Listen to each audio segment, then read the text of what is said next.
In this video, I wanted to go over another way you could add confirmation to any signal and how to code that in Strategy Builder. I had someone in the comments section ask me about the trio reversal strategy that I coded, where I only have it taking long signals above the 20 SMA and only taking short signals if price is below the 20 SMA.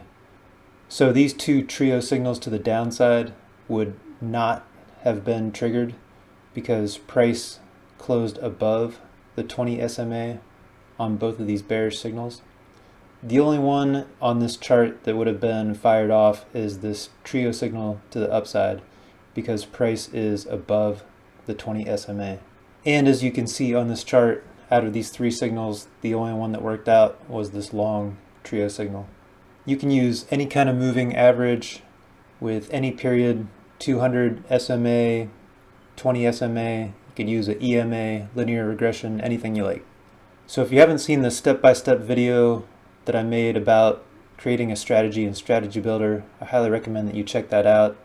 It goes over all the basics, how to set trading times. Like this strategy is only trading between 9:30 and 10:30 a.m.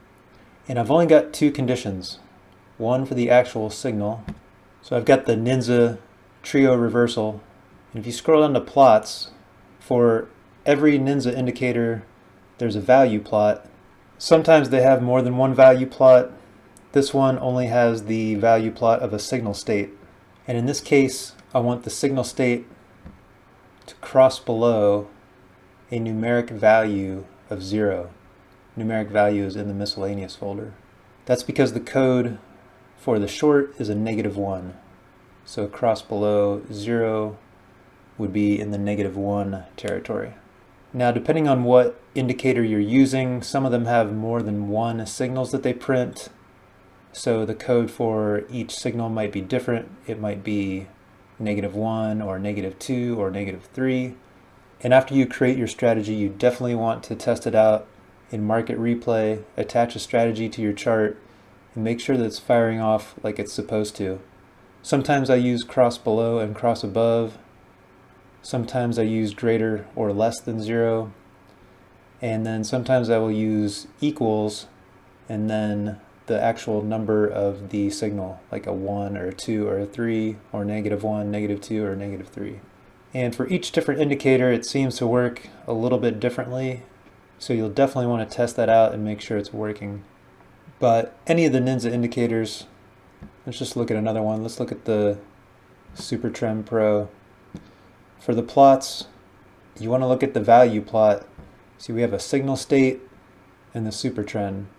For the solar wind, we have a value plot, trend vector, trailing stop, signal trend, signal trade, signal wave. A lot of different options. And they're all going to be a little bit different, but they all have some kind of value plot.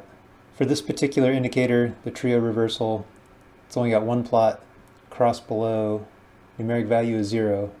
That's for the short. So the only other condition I have on here, besides the time of day for trading, under the price folder, I've got the close of the current candle 0 bars ago is less than the SMA. And here you can choose the period of the SMA. You can choose any kind of moving average out of your indicators. You can make a special custom user input, and you can set this to your user input so you can run back tests on different period moving averages. I'm just going to stick with the 20 SMA. That's one of my favorites. So that's for the shorts. For the long, it's the opposite. Got the trio reversal, signal state, across above, a numeric value of 0. So looking for a +1 for the longs. And then the other condition, it's the same as the short, except greater instead of less. The close of the current candle 0 bars ago is greater than the SMA with a period of 20.